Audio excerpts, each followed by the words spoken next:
पढ़ रहे थे क्या, पाचन। देखिए पाचन में फिर से आपको बता दे रहे हैं, पाचन जब आपने देखा था अंग्रेजी में इसको कहते हैं डाइजेशन ना। पाचन दो तरीके का होता है, एक भौतिक या यांत्रिक पाचन और एक केमिकल या रासायनिक। एक को हम क्या कहते हैं, भौतिक, क्या भौतिक या यांत्रिक, और एक को हम क्या कहते हैं, हाँ रासायनिक। एक क्रिया कौन सी, रासायनिक। तो पाचन कितने चरणों में पूरा होगा, रासायनिक ना, रासायनिक। अब देखिए इसको बताए थे भौतिक वाला बहुत कम होता है 10%, कितना, और जबकि रासायनिक 90। ये बता दिए थे भौतिक पाचन यानी तोड़ फोड़ वाला काम केवल 10% होता है, और रासायनिक यानी इनमें जो रसायन मिलने वाला काम है ये कितना परसेंट, 90%। ठीक, अब इसमें ढेर सारा रसायन मिलेगा। अब देखिए पाचन जो है कितने चरण में पूरा होता है, 5 चरण। 5 चरण बताए थे, इंजेशन यानी अंतर ग्रहण। आप देखो कितने चरण, 5 स्टेप्स, 5 स्टेप। 5 स्टेप्स में कौन कौन, देखो पांचों का नाम हम लिख दे रहे हैं। अब इंजेशन, इंजेशन, इंजेशन के बाद डाइजेशन। इंजेशन का मतलब अंतर ग्रहण, भोजन को मुंह में ग्रहण करना ना, हाथ से छोटे छोटे टुकड़ों में तोड़ करके मुंह में ग्रहण कर लेना, क्या कहलाता है, अंतर ग्रहण। दूसरा कहलाता है डाइजेशन। डाइजेशन का मतलब होता है पाचन, इसे कहते हैं अंतर ग्रहण, इसे कहते हैं पाचन। पाचन मतलब जो बड़े बड़े पदार्थ हैं उन्हें छोटे छोटे टुकड़ों में तोड़ देना, छोटे छोटे टुकड़ों में क्या कर देना, तोड़ देना, क्या कहलाता है, पाचन कहलाता है। जो बड़े बड़े चीज हैं उनको छोटे टुकड़ों में तोड़ देना पाचन कहलाता है, डाइजेशन। तीसरा स्टेप हुआ डाइजेशन के बाद एब्जॉर्प्शन। क्या, एब्जॉर्प्शन, एब्जॉर्प्शन। एब्जॉर्प्शन माने क्या होता है, अवशोषण। एब्जॉर्प्शन माने जो छोटे छोटे टुकड़े टूट गए हैं उन छोटे छोटे टुकड़ों का ब्लड में मिल जाना। किसमें मिल जाना, ब्लड में मिल जाना, क्या कहलाता है, अवशोषण। ब्लड में मिल जाना ही अवशोषण कहलाता है। आपने मुंह में लिया, मुंह में लेने को क्या कहा, अंतर ग्रहण। फिर क्या हुआ, उसका छोटे छोटे टुकड़ों में तोड़ा गया, और छोटे टुकड़ों में तोड़ने को क्या कहा आपने, डाइजेशन। एब्जॉर्प्शन क्या है, उसका जो छोटा छोटा टुकड़ा हो गया है उसका किसमें मिल जाना, ब्लड में मिल जाना, क्या कहलाता है, एब्जॉर्प्शन। इसके बाद आता है एसिमिलेशन। क्या, एसिमिलेशन, एसिमिलेशन यानी स्वांगीकरण।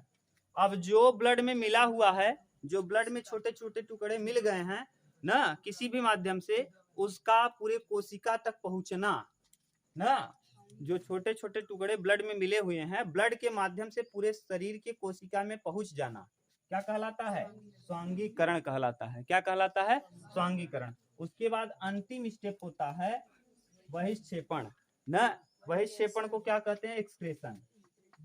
हाँ, इंजेशन कहते हैं, क्या, इंजेशन ना, इंजेशन। इंजेशन का मतलब क्या होता है, मीनिंग देखना अपना। इंजेशन का मतलब होता है बहिक्षेपण या मल त्याग। जो भोजन अपचित रह गया था, ऐसा भोजन जो अपचित रह गया था उसका क्या हो जाना, शरीर से बाहर निकल जाना, क्या कहलाता है, बहिक्षेपण। अब क्लियर हुआ, पाचन मतलब जटिल जटिल खाद्य पदार्थों का, जटिल अघुलनशील खाद्य पदार्थ का सरल घुलनशील खाद्य पदार्थ में बदलना ही क्या कहलाता है, पाचन। पाचन में दो प्रकार की क्रिया होगी, एक भौतिक और एक रासायनिक। भौतिक क्रिया केवल 10%, रासायनिक क्रिया 90%। अब ये पाचन जो है कितने स्टेप में कंप्लीट होगा, 5 स्टेप में। पहले को आप कहेंगे इंजेशन यानी अंतर ग्रहण। जो भी आप है रोटी का टुकड़ा है तो उसको मुंह में लेना या मुंह तक ले जाना ही क्या कहलाता है, अंतर ग्रहण। अंतर ग्रहण किए हुए चीज को छोटे छोटे पार्ट में तोड़ देना, डाइजेशन। छोटे छोटे पार्ट में क्या करना, तोड़ देना, डाइजेशन कहलाता है। और उस छोटे छोटे पार्ट का, टूटे हुए पार्ट का किसमें मिल जाना, ब्लड में मिल जाना, क्या कहलाता है, एब्जॉर्प्शन माने अवशोषण। और जो अवशोषण कर लिया गया है ब्लड के द्वारा उसका पूरे कोशिकाओं में पहुंचना, एसिमिलेशन यानी स्वांगीकरण। और इसके बाद जो चीज अपचित रह गया है उसका क्या हो जाना, पूरे बाहर निकाल देना, क्या कहलाता है, इंजेशन। इसके बाद आप लोगों को बताए थे, मुंह के विषय में बता दिए थे ना, मुंह में दांत के विषय में पढ़ा दिए थे। लार ग्रंथियां 3 जोड़ी, इसको बता दिए थे ना।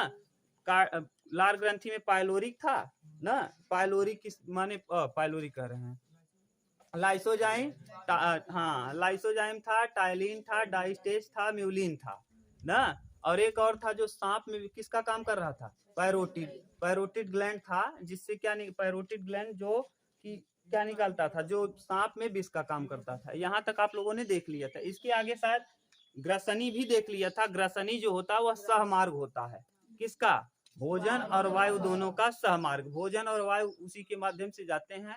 इसी ग्रसनी के पास यहाँ जो स्वर बॉक्स है, यहीं पे इपिग्लोटिक्स होता है, जो किसका बना होता है, उपास्थि का बना होता है। यह जाकर ढक लेता है विंड पाइप को, फिर भोजन कहाँ चला जाता है, भोजन आमाशय वाले पाइप में, यानी ग्रास नाली में। और ग्रास नली ये लंबा होता है। ग्रास नली में कोई पाचन की क्रिया नहीं होती, केवल क्रमानुकुचन होता है। अब इसके बाद हम लोगों को पढ़ना है आमाशय। आज का हम लोगों का टॉपिक है क्या, आमाशय। ठीक, अब आमाशय को हम लोग पढ़ना चालू करते हैं। यहाँ तक आप पढ़ चुके हैं। ठीक, आमाशय में भी कुछ पार्ट आपने देख लिया है, अब उसी को हमको कंप्लीट करना है पूरा ठीक से। क्लियर हुआ कैसे कैसे क्या है। हाँ देखो, ये आमाशय जो है ये शरीर में माने पाचन में जितने भी चीजें, जैसे छोटी आंत है, बड़ी आंत है, इनमें सबसे चौड़ा भाग कौन है, आमाशय। आमाशय में आहार नाल का सबसे चौड़ा भाग होता है। इसकी लंबाई 25 सेंटीमीटर। देखो हम लिख रहे हैं, इस तरफ आमाशय बना दे रहे हैं और फिर हम लिख रहे हैं, तब आपको क्लियर होगा। मान लो ये है, इधर तक दिखेगा, ये मान लो हम केवल छोटा सा बना रहे हैं। ग्रास क्या है, ग्रास नली है। पूरा ग्रास नली लंबा सा है 25 से 27 सेमी ना। हाँ 23 से 27 सेमी लंबा है, वही 25 से 27 सेमी लंबा है। ठीक, हम ग्रास नली की बात कर रहे हैं। तुम कुछ पता नहीं क्या देख रहे हो, अब ले के बैठे हो किताब, फिर भी नहीं समझ में आ रहा है। क्या लेके बैठे हो, ऐसा किताब से क्या मतलब है बताओ। ये ठीक, ये देखिए है आमाशय। यह थैली नुमा संरचना होती है। तो देखो हम इधर लिखते भी जा रहे हैं आपको, आमाशय। आमाशय को अंग्रेजी में कहते हैं स्टमक। देख लो, स्टमक का ठीक मीनिंग लिखे हैं, स्टमक, MUCH ना, स्टमक, MACH, हाँ स्टमक यानी क्या, आमाशय। ठीक, अब आमाशय के विषय में देखिए। आमाशय यानी इसको हम लोग कहते हैं पेट ना, गांव की भाषा में इसे पेट भी कहते हैं, इसे लादी भी कहते हैं, लादी ना। और छोटी आंत को पचौनी, तो वह गांव की भाषा है। आमाशय एक ऐसा होता है, कितना लंबा है, 25 सेमी लंबा है। क्या है, लंबा ना, 25 सेमी लंबा है। ये थैली नुमा संरचना होता है। कैसा, थैली नुमा, ये थैली नुमा, देखो थैली नुमा संरचना है, ये थैली नुमा संरचना होता है, 25 सेमी लंबा होता है ना। ये देखिए, अब सोचो ये किसी न किसी, देखो अब इसको रगड़ से बचाना है, तो इसके ऊपर, पूरे ऊपर की बात कर रहे हैं, इसके ऊपर जैसे आपके ब्रेन में एक झिल्ली पाई जाती है जिसका नाम है क्या, मेनिंजाइटिस ना। मेनिंजाइटिस ब्रेन में झिल्ली है जो दिमाग को ढक के रखता है। लाला लाजपत राय जो आपके एक क्रांतिकारी थे, उनके किस पर चोट लग गया था, हाँ लाठियों से चार्ज किया गया था, उनके मेनिंजाइटिस नामक झिल्ली पर ही चोट लग गया था, जिससे उनकी क्या हो गई, मौत। मेनिंजाइटिस के टूटने पर बहुत भयानक दर्द होता है। ठीक, और दर्द से कौन मर गए थे, लाला लाजपत राय। ठीक, इसी तरह पेट में भी, पेट के ऊपरी परत पर भी घर्षण से बचने के लिए अगल बगल का देखिए, पेट के जस्ट ऊपर कौन है, यहाँ आमाशय है, आमाशय के जस्ट ऊपर हार्ट है। क्या है, हार्ट। इसीलिए इसके ऊपरी भाग को हम कार्डियक कहते हैं। ये क्या कहलाता है, कार्डियक कहलाता है ना। और ये देखो यहाँ जो कपाट है, ये कपाट अपर स्प्लिंटर कहलाता है। ठीक, अपर, हाँ ये वाला लोअर वाला लोअर स्प्लिंटर कहलाता है। यानी जो आमाशय से भोजन आया है डायरेक्ट इसमें गिरता नहीं, ये स्प्लिंटर क्या होता है, खुलता है, तब इसमें आके गिर जाता है। फिर ये अब यहाँ से जो भोजन आया हुआ है रिटर्न जाने का चांस नहीं है। कभी कभी आप बहुत तेजी से सांस लेंगे तो हो सकता है इधर उधर या उल्टी हो, तब ये खुल जाए, लेकिन नॉर्मल कंडीशन में ये खुलता नहीं है। इसे लोअर स्प्लिंटर कहते हैं। ठीक, लोअर स्प्लिंटर कल लिखवा दिए थे, लोअर आइसोफाइगल स्प्लिंटर, क्योंकि ये आइसोफाइगस है। आइसोफाइगस माने क्या, ग्रास नली, तो ऊपर वाला जो है, ऊपर वाला कहलाता है अपर ना, अपर आइसोफाइगल स्प्लिंटर, और नीचे वाला कहलाता है लोअर आइसोफाइगल स्प्लिंटर।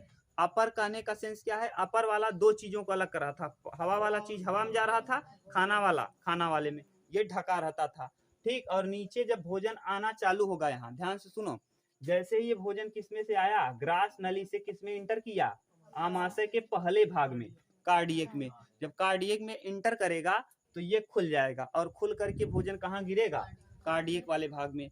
और ये जब पूरा भोजन गिर जाएगा तो ये क्या होगा, बंद हो जाएगा। लेकिन अगर दबाव पड़ा, बहुत ज्यादा दबाव पड़ेगा, तभी ये भोजन ऊपर जाएगा, और नहीं तो नॉर्मल कंडीशन में यह स्प्लिंटर जो यहाँ लगा है, इस स्प्लिंटर का क्या नाम है, अपर लोअर, लोअर आइसोफेगल, आइसोफेगल, आइसोफेगल स्प्लिंटर ना, स्प्लिंटर,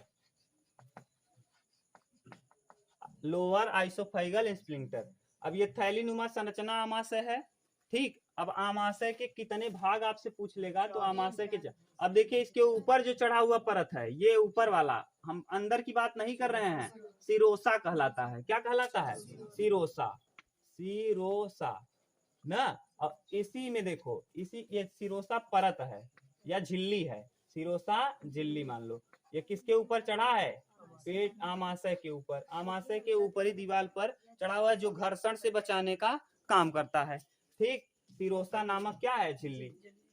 अब ये देखिए, अब इसके आमाशय का चौड़ाई देखो, वहां दिया होगा 2 कुछ, आमाशय की चौड़ाई 2.5 सेमी, ये चौड़ा इतना है ना, 2.5 सेमी चौड़ा है आमाशय। आमाशय का 4 भाग होता है, कितने भाग, 4 भाग। आमाशय कितने भाग में बटा है, मुख्य 3 और कुल 4। यहाँ देखो हम लिख रहे हैं मुख्य 3, मुख्य कितने भाग 3 और कुल 4 भाग ना। और आप यहाँ अगर शेषाग्र को भी मिला लेंगे तो 5 भाग हो जाएगा। अगर हम शेषाग्र को भी मिला लें तो कितने भाग हो जाएंगे, 5। देखो ये वाला कहलाता है कार्डियक, क्या कहलाता है, ये छोटा सा एरिया कहलाता है फंडिक, ये कंप्लीट इतना वाला कहलाता है बॉडी, ठीक। और ये वाला कहलाता है पायलोरी। अब देख लो, और नीचे यहाँ जो स्प्लिंटर है, ये यहाँ भी एक स्प्लिंटर कहलाए पाया जाएगा ना, जिसे पायलोरिक स्प्लिंटर कहेंगे। क्या कहेंगे, पायलोरिक स्प्लिंटर। स्प्लिंटर माने होता है कपाट, क्या, स्प्लिंटर माने कपाट। ध्यान से सुनो, कार्डियक वाले भाग में पाया जाता है क्या, HCl, जिसके कितने भाग हो जाएंगे, मुख्य 3, मुख्य 3, एक कार्डियक, कार्डियक, दूसरे का नाम फंडिक ना, फंडिक,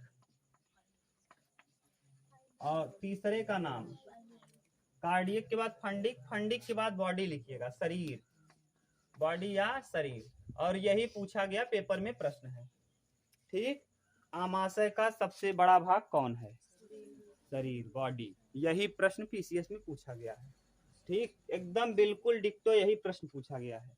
देखो अभी तक आप जानते नहीं थे कि यहाँ बॉडी भी है ना, यहाँ घुमा के प्रश्न दे दिया। आमाशय का आप डाल के देखना, आ जाएगा। जब आप डालोगे गूगल पे, गूगल करना, तो सबसे बड़ा भाग कौन आ जाएगा, बॉडी। तो आमाशय का सबसे बड़ा भाग कौन, बॉडी, कार्डियक, फंडिक, पायलोरिक, और यहाँ आ जाएगा पायलोरी, पायलोरी। और इसके बाद भी एक छोटा सा आपके उसमें दिया होगा शेषाग्र। देखो शेषाग्र, शेषाग्र कोई भाग नहीं है, यह वह स्थान है जहां से आमाशय की दीवार किससे जाके मिल जाती है, छोटी आंत से। आमाशय की दीवार किससे मिलेगी, छोटी आंत से, उसी को कहते हैं शेषाग्र। क्या कहते हैं, शेषाग्र, ठीक, शेषाग्र कहते हैं। जो हाँ शेषाग्र ना, यहाँ देखो दिया होगा शेषाग्र, यहाँ लिख दे क्या, शेषाग्र, शेषाग्र, ग्रह, ऐसे से साग्र, अरे लिखना अपना ऐसे वाला है, हाँ ठीक है, शेषाग्र, ठीक। अब देखो कार्डियक में क्या है, HCl, इस कार्डियक से निकलता है HCl, HCl हाइड्रोक्लोरिक अम्ल। हाइड्रोक्लोरिक अम्ल जो होता है, ये क्या होता है, अम्लीय। क्या होता है, अम्लीय। ये अम्लीय होता है, अम्ल लगा है आप जान ही जाएंगे, यह अम्लीय होता है। ना, और यह इतना अम्लीय होता है कि किसी भी चीज को गला सकता है ना। यहाँ तक कि जो आप मांस खाते हैं ना, जैसे जो मुर्गा मटन खाते हैं, उसको ये HCl क्या करता है, छोटे छोटे टुकड़ों में तोड़ देता है, और उसी तोड़ने को आप कहते हैं पाचन, और उसका ब्लड में मिलना एब्जॉर्प्शन। ठीक, तो ये छोटे छोटे टुकड़ों को तोड़ देता है। लेकिन अब सोचिए कि यह आया हुआ जो आप मांस खाए हैं उसको गलाने का क्षमता रख रहा है, तो आपके इस पेट के बाहरी दीवार को यहाँ जो है इसको क्यों नहीं गला देता। ठीक, इसमें पाया जाता है क्या, म्यूकोसा नामक परत। यहाँ जो है इसके ऊपर पड़ा होता है म्यूकोसा नामक परत।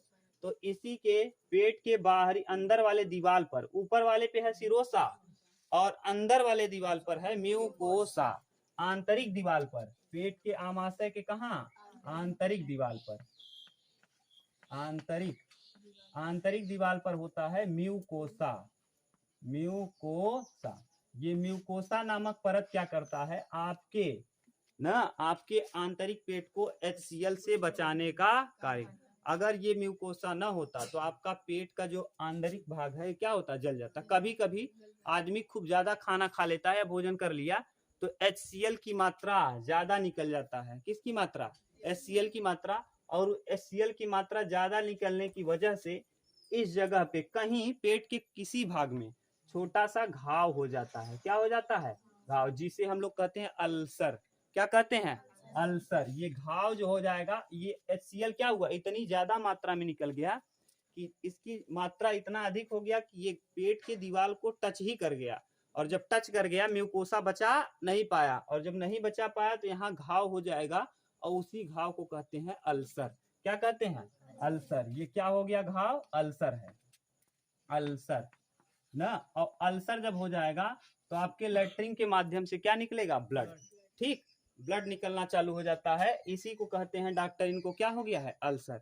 अब वो चेक कर लेंगे यंत्र से किसी भी, तो पता चल जाता है कि आपके आमाशय में कहीं न कहीं म्यूकोसा नाम का जो परत था वो ज्यादा HCl के स्रावित होने की वजह से क्या हो गया, हट गया, जिस वजह से वहां घाव हो गया। उस घाव का नाम क्या रख दिया गया, अल्सर। ठीक, अब देखिए क्या होगा, कभी कभी आपने देखा होगा गाय भैंस जो है, गाय भैंस में अलग पाया जाता है। गाय भैंस में ये जो हम लोग देख रहे हैं ना, हम लोगों का पेट है, हम लोगों का पेट ग्रहण किया तो फिर दोबारा बाहर भोजन को नहीं निकालता, लेकिन जो गाय भैंस हैं उनमें निकाल लेता है। ठीक, ये हाँ, इसमें जो गाय भैंस होते हैं ना, रूनल पाया जाता है, रूनल, रूनेल, रूनेल करके या रूमेल करके दिया होगा, रूनेल ना, ये रूनेल होता है या रूमेल दिया होगा, देख लेना। रूमेल गूगल करना, अभी गूगल करके देखो क्या दे रहा है, रूमेल। देखो रूमेल दिया होगा शायद, रूमेल। देखो एक बार गूगल करो, है ना तुम्हारे पास सूरज, रूमेल ना। ये गाय भैंस जो हैं, ये रूमेल, पेट का जो भाग होता है रूमेल, खाना जल्दी जल्दी खाते हैं। देखिए इनके पास क्या है, किसी भोजन को जल्दी जल्दी खाना है, क्योंकि इसके प्रतिद्वंदी भी बगल में खा रहे हैं। जैसे साथ में 2-3 गाय हैं, तो जो ज्यादा जबर है तो जल्दी जल्दी खा लेगा सबको मार के। मान लो सभी बराबर पावरफुल हैं, तब क्या करेगा, तो जो गाय है ज्यादा माने, अब इसमें क्या करें, जैसे सभी लोग बराबर हैं तो जल्दी जल्दी भोजन को खाना चालू करेंगे वहां, तो जल्दी जल्दी खा करके ये क्या करेंगे, एक जगह पेट में क्या करेंगे, इकट्ठा करते रहेंगे। और जब एक जगह इकट्ठा कर लेंगे और बाद में जब खाली होंगे तो क्या करेंगे, जुगाली करेंगे ना, दोबारा वही भोजन को क्या करेंगे, निकाल लेंगे, और निकाल करके फिर से उसको क्या करते हैं, पागुर करते हैं। गाँव में कहते हैं क्या कर रहे हैं, पागुर कर रहे हैं, नहीं, दोबारा उसको क्या करते हैं, फिर से पागुर कर, इसी को कहा जाता है रूमेल। ठीक, तो गाय भैंस में रूमेल। कभी कभी ना गाय भैंस खाते समय, कभी कभी गाय भैंस किसी चीज को खाते समय, मान लो कोई कांटा खींच लिए, कांटा खा लिए और कांटा चबा नहीं पाए, और कांटा क्या हुआ, अंदर चला गया। हमारे पास एक गाय थी ना, 21 दिन पानी और खाना कुछ नहीं खाई थी। क्यों, सुई जो नहीं होता माने कथरी सीने वाला मोटा वाला सुई ना, उसको चराने ले गए थे, वो क्या हुआ, खा ली, और खा ली तो कहाँ चला गया, उसके रूम में। अब रूमेल से जब कोई चीज यहाँ जाने लगेगा तब भी जाते समय, और आने लगे, सोचो एक खींच रहा है पूरा भोजन को, अंदर लिया है किसमें, रूमेल में। अब रूमेल में फिर ये क्या कर रहा है, भोजन को दोबारा रिवर्स करके खींच रहा है, जाते समय भी रूमेल में गया और खींचते समय भी। अब यहाँ सोचो सुई गड़ा हुआ है आपके, थोड़ा सा यहाँ चुभन हो जाता है तो कितना दर्द होता है, अब उसके पेट में ही, यहाँ किस में गड़ गया है, रूमेन में। हाँ रूमेन हो गया, न ल अब बना लेना रूमेन, ठीक, रूमेन। ये रूमेन में जब जाएगा तो अब ऐसी स्थिति में अब देखो, बाहर निकालेगा तब भी गाय को दर्द होगा, और अंदर ले जाएगा भोजन तब भी। तो ऐसी स्थिति में गाय और भैंस जो भी हैं वे भोजन को छोड़ देते हैं, पानी भी नहीं पीते। पानी पिएंगे तब भी इसमें क्या होगा, ये कांटा गड़ा है, इनको अगर खींचेंगे तब भी दर्द होगा और जाएगा तब भी। तो ऐसी स्थिति में गाय और भैंस जो भी है, जिसको एक धस गया है कांटी, अब खाना पानी क्या करते हैं, छोड़ देते हैं। हो सकता है किसी वजह से कोई ऐसा चीज हो जिस वजह से वो कहाँ चला जाए, अंदर। तो जो गाय है ना, फिर मेरे यहाँ जो थी उसके यहाँ था, फिर क्या किए, एक मदार का लकड़ी लाए ना, उसमें उसके मुंह में डाल के इसे कर दिए, शायद टच हुआ होगा, और उस टच की वजह से वो जो सुई गड़ा था उसके रूमेल में कहाँ घुस गया, पेट में। पेट में 1 महीने बाद, रीनू की गाय थी ना, पूछना बताएगी ना, इतना बड़ा उसके यहाँ फोड़ा हो गया, फिर फोड़ा को चीरा गया तो उसमें से क्या निकला, वही निडल, ठीक। 21 दिन न पानी पी थी न खाना खाई थी, 21 दिनों तक। यानी पशुओं में क्या पाया जाता है, रूमेन।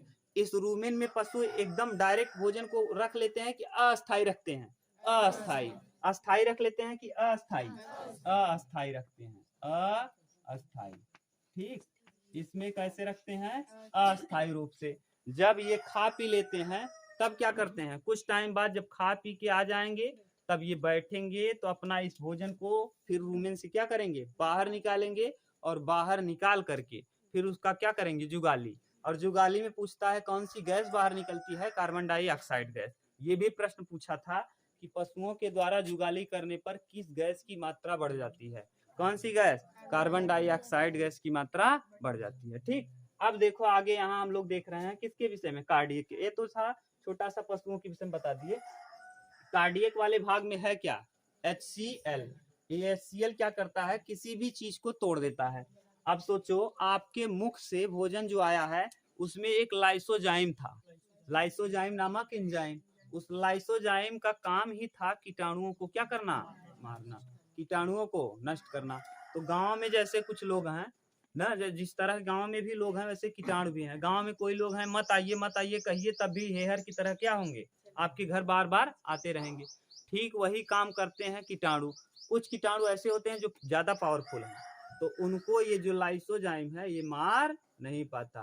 तो भगवान ने सोचा अगर लाइसोजाइम नहीं मार पाएगा, भगवान गरीब को सोच करके सब सिस्टम बनाए हैं, क्योंकि गरीब आदमी क्या मलेगा, उधर मान लो लेबर का काम कर रहा है, इधर सुरती मल लिया, उसके हाथ में कीटाणु है, अब खा लिया, तो मान लो यहाँ तो कुछ मारा और फिर भी कोई कीटाणु बच के चला गया कहाँ, पेट में, तो उसको बीमार कर देगा।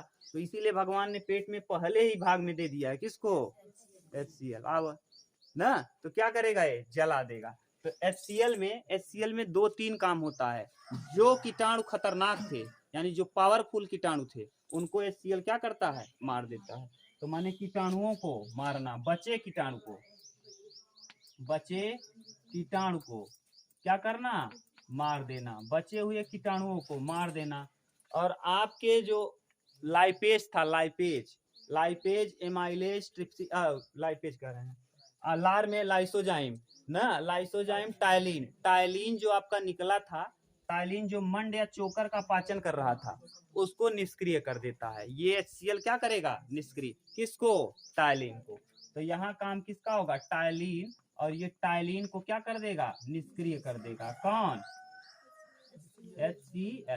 HCl टायलिन को क्या कर देगा, निष्क्रिय कर देगा, HCl टायलिन को निष्क्रिय। अब समझ में आया, अगर ज्यादा मात्रा में निकल गया HCl तो ऐसी स्थिति में आपके यहाँ अल्सर नामक हो जाता है। और कभी कभी ये ज्यादा मात्रा में निकलता है, जैसे आपने खाना ज्यादा खा लिया तो ये क्या निकल गया ज्यादा, HCl। अब ऐसी स्थिति में आदमी इनो पीता है, क्या, इनो में होता क्या है, ये अम्लीय माध्यम है। इनो होता है MgOH का ट्वाइस, MgOH का ट्वाइस। इसे कहते हैं मिल्क ऑफ मैग्नीशिया। हाँ, एंटी अम्ल कहा जाता है इसे, क्या कहते हैं, एंटी अम्ल, यानी अम्ल का दुश्मन या प्रति अम्ल कहते हैं, इसी को प्रति अम्ल कहते हैं ना।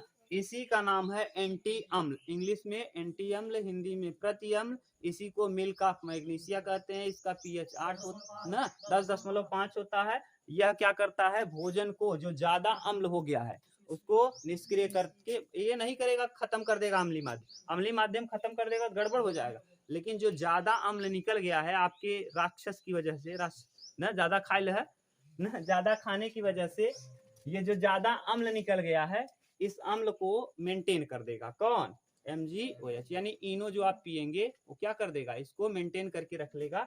इसमें पाया इसी इनो में यही मिलाया जाता है। अब समझ गए इसका पीएच कितना होता है, 10.5।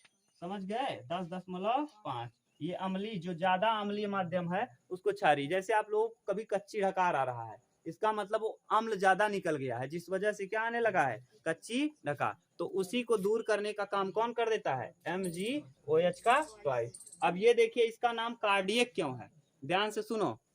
इसका नाम कार्डियक इसलिए है क्योंकि ये किसके पास है, हार्ट के पास। ये जो कार्डियक वाला भाग होता है, ये आपका कार्डियक वाला भाग आपके हार्ट के पास होता है। हार्ट को अंग्रेजी में कहते हैं हार्ट का अध्ययन कहलाता है कार्डियोलॉजी, और इसीलिए ये हार्ट के पास है तो इसको हम कहेंगे क्या, ठीक। तो कार्डियक इसको क्यों कहते हैं, क्योंकि ये किसके पास है, हार्ट के पास।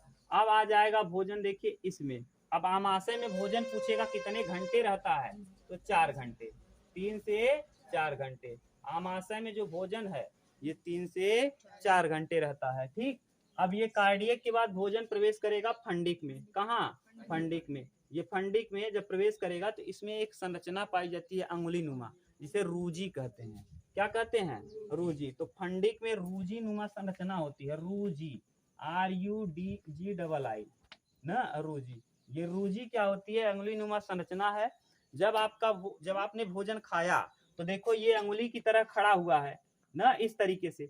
जैसे आपने कभी हरे हरे कलर का वो देखा होगा जिसपे चलते हैं, हरे कलर का कहीं किसी के यहाँ देखा होगा, इतना चोखा निकल रहा होता है ना, अगर उस पे पैर रखेंगे तो दब जाता है, और पैर हटाएंगे तो फिर से खड़ा हो जाता है, पैर रखेंगे तो दब जाए। यानी जब भोजन इस पे आएगा तो क्या होगा, डाउन हो जाएगा, और जो भोजन नहीं रहेगा सीधा रहेगा। भोजन आएगा डाउन, भोजन नहीं रहेगा सीधा, अप डाउन होता रहेगा। तो ये क्या करता है, जब आप भूखा मान लीजिए ज्यादा टाइम हो गए ना, व्रत रह ना, यानी जब आप व्रत हो गए, तो ऐसी स्थिति में ये भोजन यहाँ आया नहीं, तो ये क्या है, खड़ा हो गया है। अंगुली नुमा जो संरचना रूजी है ये खड़ा है। अब ऐसी स्थिति में कुछ टाइम तक भोजन आपने नहीं किया तो ये खड़ा होकर के आपके पेट की जो दीवारें हैं वो क्या होने लगेंगी, सट जाएंगी। जिस वजह, अब सटेंगी नहीं मत सोचना पूरा पेट सट जाएगा, क्योंकि ये सिरोसा है, इसको सटने नहीं देगा। नहीं पता चला सट जाता फिर लकड़ी लेके चोकर ना, जब तक टाइट ना हो, फुलावा हो कि पाइपिंग नहीं है, दिक्कत हो जाता। जैसे आप सोचो कि अगर पेट चिपक गया, अब पेट चिपक गया तो क्या करेंगे, अब भोजन जाएगा नहीं। जब जैसे गुब्बारा है पचक गया तो उसको फूक मारोगे, अब मुहिम दूसरे से फूक मरो बगा कि पेट चिपक गया, फूक धड़ाधड़ ना, तो गड़बड़ हो जाएगा।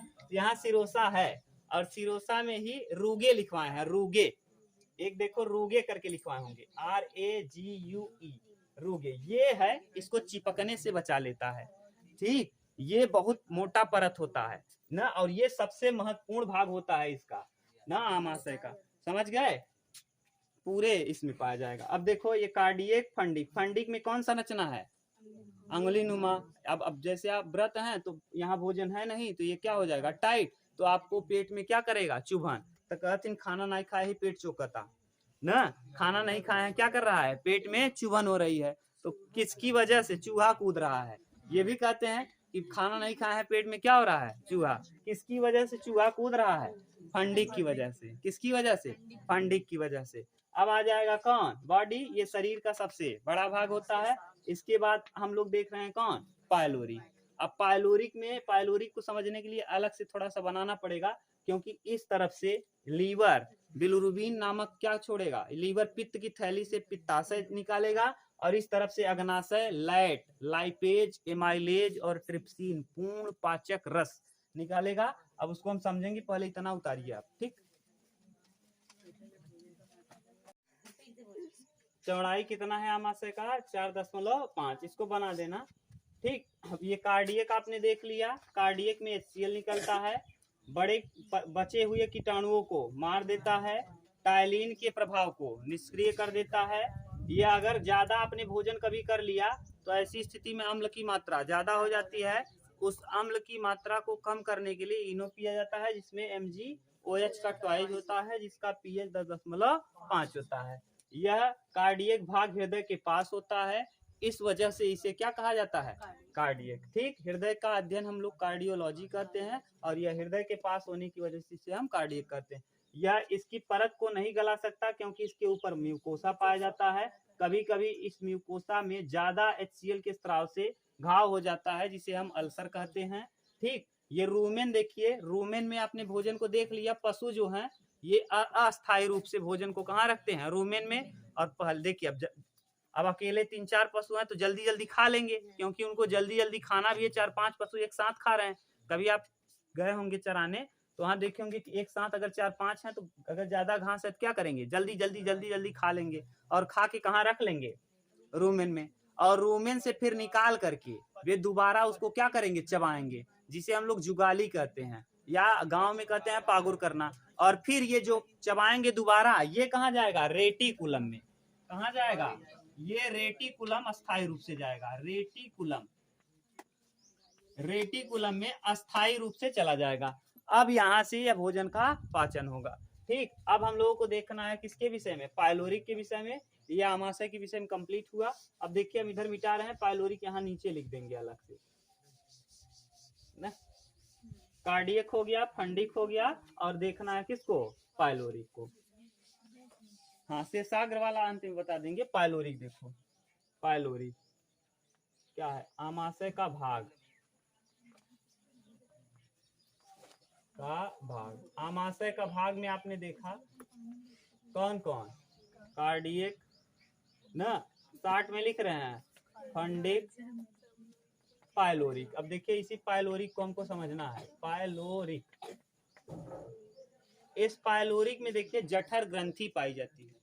क्या पाई जाती है, जठर ग्रंथि। इस पाइलोरिक में जठर ग्रंथि पाई जाएगी, जठर ग्रंथि। जठर को कहते हैं अंग्रेजी में गैस्ट्रिक ना, जठर को अंग्रेजी में कहते हैं क्या, गैस्ट्रिक। और क्या ग्रंथि को कहेंगे ग्लैंड। तो गैस्ट्रिक ग्लैंड, जठर ग्रंथि। और यहाँ से क्या निकलता है, जठर रस, जठर रस।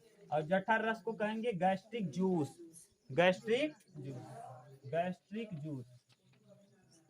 अब ध्यान से सुनना, इसमें जो इम्पोर्टेंट चीज है, बात मत करो तुम लोग जी। लड़के शांत हो की बात क्या कर रहे हो जी, शांत रहो। पाइलोरिक भाग है, पाइलोरिक में कौन सी ग्रंथि है, जठर ग्रंथि। ये देखिए यहाँ पे पाई जाती है कौन सी ग्रंथियां, जठर ग्रंथियां। इस जठर ग्रंथि से निकलता है जठर रस ना। कभी कभी, हाँ कभी कभी ये जठर रस निकलना कम हो जाता है। बूढ़े, जब आप बूढ़े हो जाएंगे तो ऐसी स्थिति में ये जठर रस निकलना कम हो जाता है। तो इसी को कहा जाता है गैस्ट्रिक की बीमारी हो गई।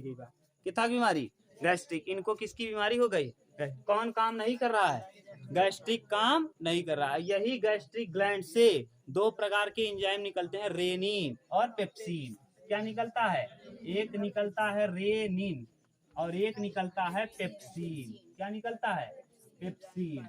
देखिए ये रेनिन और पेप्सिन 2 प्रकार के एंजाइम निकलते हैं। एंजाइम और हार्मोन आपको पहले ही बता दिया, हार्मोन जो ब्लड से कनेक्टेड हो और एंजाइम जो ब्लड से कनेक्टेड न हो। ये नली में बहेगा, ये नली में नहीं, वो सब पढ़ेंगे हार्मोन चैप्टर जब अलग से। हार्मोन पढ़ेंगे, ग्रंथि पढ़ेंगे, लीवर वाला ग्रंथि अलग पढ़ लेंगे, अग्नाशय अलग पढ़ेंगे, कूपर सेल क्या होता है वहां देखेंगे। तो ये रेनिन और पेप्सिन, रेनिन जो होता है ये दूध को ना, दूध का पाचन करता है। दूध में पाया जाता है केसीन प्रोटीन ना, केसीन। दूध में कौन सा प्रोटीन, केसीन प्रोटीन ना। यह बच्चों में बहुत सक्रिय होता है क्योंकि बच्चों का जो पेट वाला सिस्टम अभी नया नया है। जैसे आप लोग ही मोबाइल लीजिए, नई मोबाइल रहेगी तो हैंग नहीं करेगी, बहुत स्पीड से चलेगी। और जब धीरे धीरे पुराना हो जाएगा तो क्या करना चालू करेगा, हैंग। तो बच्चों का अभी जठर ग्रंथि एकदम नया नया है, बहुत तेज कन्वर्ट करेगा। दूध को किस में बदल देगा, दही में, तुरंत दूध को दही। इसीलिए कभी आप छोटे बच्चे को दूध पिलाएं और अगर वो उल्टी कर दे, क्या कर दे, उल्टी, तो आपने देखा होगा उल्टी करते समय वो क्या निकलता है, दही जैसा ना। जिस तरह से दूध था वो दूध की तरह नहीं रहेगा, अब निकलने वाला जो है वो दही की तरह हो जाएगा, गाढ़ा गाढ़ा। कभी आपके ऊपर किया होगा कोई छोटा लड़का तो आपने देखा होगा। या फिर ना, जैसे अभी तुरंत पिलाइए आप दूध उसको, तुरंत, और तुरंत ही उल्टी करे, तो इतना सक्रिय है कि तुरंत का तुरंत ही वो कैसा निकलेगा, गट्ठा गट्ठा टाइप का निकलेगा। इसका मतलब ये क्या, दूध को क्या कर दिया, दही। अब बुढ़ाई में क्या गड़बड़ हो जाता है, गैस्ट्रिक ग्लैंड यानी जठर ग्रंथि गड़बड़ हो गया, यानी गैस्ट्रिक की बीमारी हो गई। अब ऐसी स्थिति में डॉक्टर मना करेगा, आप दूध को मत पीजिए, क्योंकि दूध को पचाने का काम यही करता था, दूध को दही बनाता था। अब डॉक्टर कहेगा आप दही खाइए, दही आपके लिए फायदेमंद, क्योंकि जो रेनिन है दूध को क्या कर रहा है, दही। अब ये गड़बड़ हो गया तो दूध को दही बना नहीं पाएगा, तो आपका आप क्या करिए, आप दूध मत खाइए, क्या खाइए, दही। अब दही को ये क्या कर लेगा, पचा लेगा, ठीक, दही को पचा देगा। पेप्सिन जो है वो प्रोटीन को पेप्टोन में बदल देगा, प्रोटीन को किस में बदल देगा, तो प्रोटीन को पेप्टोन में बदलने का काम, प्रोटीन को पेप्टोन में कौन बदलता है, पेप्सिन नामक। ये कहाँ पाया जाता है, जठर ग्रंथि में, कहाँ। अब देखिए जो भोजन आपका है ये पाइलोरिक स्प्लिंटर, अब देखिए ये पूरा आमाशय से 4 घंटे के बाद ये अब इंटर करेगा छोटी आंत में। अब ये भोजन कहाँ इंटर करेगा, छोटी आंत में, और छोटी आंत में जब इंटर करेगा तो किसी न किसी वाल्व से होकर जाएगा। इस वाल्व का नाम है पाइलोरिक स्प्लिंटर। क्या नाम है, पाइलोरिक स्प्लिंटर, पाइलोरिक स्प्लिंटर ना, पाइलोरिक स्प्लिंटर। यह पाइलोरिक स्प्लिंटर से आएगा किसमें, छोटी आंत में। अब जब छोटी आंत में आ गया तो इससे छोटी आंत से आया हुआ भोजन रिटर्न वापस नहीं जाए, देखो, क्योंकि ये वाल्व जो है जब ऊपर जाने लगेगा तो ये वाल्व क्या हो जाएगा, बंद। जैसे आप हवा भरते हैं तो हवा इंटर करता है लेकिन बाहर नहीं निकलता जब तक वाल्व कटा न हो, तो ऐसे ही ये वापस भोजन नहीं जाएगा, छोटी आंत में आया हुआ भोजन रिटर्न नहीं जाएगा। तो कौन रोक लेता है, पाइलोरिक स्प्लिंटर। लेकिन कई कंडीशन में अगर ज्यादा जोर ही पड़ गया तो ये क्या होता है, बाहर आ भी सकता है, लेकिन रोकने का काम कौन करता है, पाइलोरिक स्प्लिंटर। अब यह वो जो भोजन है अभी तक बोलस था, अब ये काइम बन गया है, क्या, काइम। ये किसके रूप में हो गया है, काइम, काइम। अब ये काइम के रूप में प्रवेश करेगा कहाँ, छोटी आंत में। और छोटी आंत में प्रवेश करने, छोटी आंत का काम है यह अम्लीय भोजन को नहीं लेता, और क्योंकि इसकी दीवालों में म्यूकोसा नहीं पाया जाता, इसलिए अगर अम्लीय भोजन आया तो छोटी आंत की दीवालों को चीड़ फाड़ देगा ना, गड़बड़ कर देगा। तो ऐसी स्थिति में ये भोजन को न्यूट्रल होना चाहिए, और भोजन को न्यूट्रल करने के लिए आपके इस तरफ से आएगा कौन, इस तरफ से लीवर, और लीवर छोड़ेगा पित्त रस, और पित्त रस पित्त की थैली में होगी, और पित्त रस आके कहाँ मिलेगा, यहाँ, ठीक। ये छोटी आंत में जहां जब इंटर करने लगेगा भोजन काइम के रूप में, और यहाँ अग्नाशय से आएगा कौन, अग्नाशय से लैट आएगा, लैट नामक लाइपेज एमाइलेज और ट्रिप्सिन अग्नाशय छोड़ेगा, जिसे पूर्ण पाचक रस कहेंगे, ठीक। कल हम लोग देखना चालू करेंगे क्या, छोटी आंत। उतार लो इतना, हाँ।